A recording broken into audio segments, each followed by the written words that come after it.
ആദില പുറത്തായിരിക്കുന്നു എന്നുള്ളൊരു വാർത്ത വരുന്നുണ്ട്. ആദില പുറത്തായിട്ടുണ്ടെങ്കിൽ എന്തായിരിക്കും അതിൻ്റെ കാരണം? രണ്ട് കാരണങ്ങളാണ് പ്രധാനമായുള്ളത്. വീഡിയോ മുഴുവൻ കണ്ടതിന് ശേഷം നിങ്ങളുടെ അഭിപ്രായം ഒന്ന് കമൻറ്റായി രേഖപ്പെടുത്തുക. ചാനൽ ആദ്യമായിട്ടാണ് കാണുന്നതെങ്കിൽ ഒന്ന് സബ്സ്ക്രൈബ് ചെയ്യുക.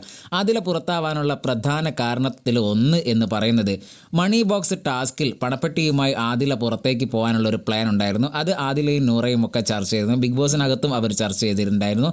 എന്നാൽ ലാലേട്ടന് മുന്നിൽ അത് ചർച്ച ചെയ്തതിനെ തുടർന്ന് ബിഗ് ബോസ് പണപ്പെട്ടി ടാസ്ക് മറ്റൊരു രീതിയിലേക്ക് വമ്പൻ ടിസ്റ്റോട് കൂടി മാറ്റുകയും ചെയ്തിരുന്നു. ഇത് ആദിലേക്ക് ഒരു നെഗറ്റീവായി മാറിയിട്ടുണ്ട്. അവിടെ നൂറേനെ സേഫാക്കി നിർത്തുക, ആദിലേക്ക് പുറത്തേക്ക് പോവുക എന്നുള്ളൊരു തന്ത്രമാണ് ഇവർ പ്രയോഗിച്ചത്. അത് പ്രേക്ഷകർക്ക് ഏറെക്കുറെ മനസ്സിലായ ഒരു കാര്യം തന്നെയാണ്. പിന്നീട് അനുമോളുമായുള്ള വഴക്കും അങ്ങനെ തന്നെയാണ്. അനുമോളെ നെഗറ്റീവാക്കി മാറ്റാൻ മാക്സിമം ആദില ശ്രമിക്കുന്നുണ്ടായിരുന്നു. ഒപ്പം ക്യാപ്റ്റനായ നൂറയും. ഇത് പ്രേക്ഷകർക്ക് അത്രത്തോളം ഇഷ്ടപ്പെട്ടില്ല. അതായത് ടോപ്പ് 4 അല്ലെങ്കിൽ 5 എത്തുമെന്ന് ഉറപ്പിച്ചിരുന്ന ആദില നേരെ താഴോട്ട് പോവുകയും വോട്ടിങ്ങിലായാലും അൺഒഫീഷ്യൽ പോളുകളിലൊക്കെ ആദില വളരെ പുറകോട്ട് പോവുകയും അത്തരത്തിൽ തന്നെയായിരിക്കും ആദില വോട്ട് കുറഞ്ഞ് ഈ ആഴ്ച പുറത്തേക്ക് പോകാനുള്ള സാധ്യതകളിൽ 2 പറയുന്നതും. എന്തായാലും ആദില പുറത്തു പോയി എന്നുള്ളൊരു വാർത്ത വരുന്നുണ്ട്. നമുക്ക് അത്രത്തോളം കൺഫേംഡ് അല്ല. എന്തായാലും അടുത്ത ലൈവ് അപ്ഡേറ്റുമായി ഉടനെ വരാം. നമുക്ക് ബാക്കി കാര്യങ്ങൾ അതിൽ സംസാരിക്കാം.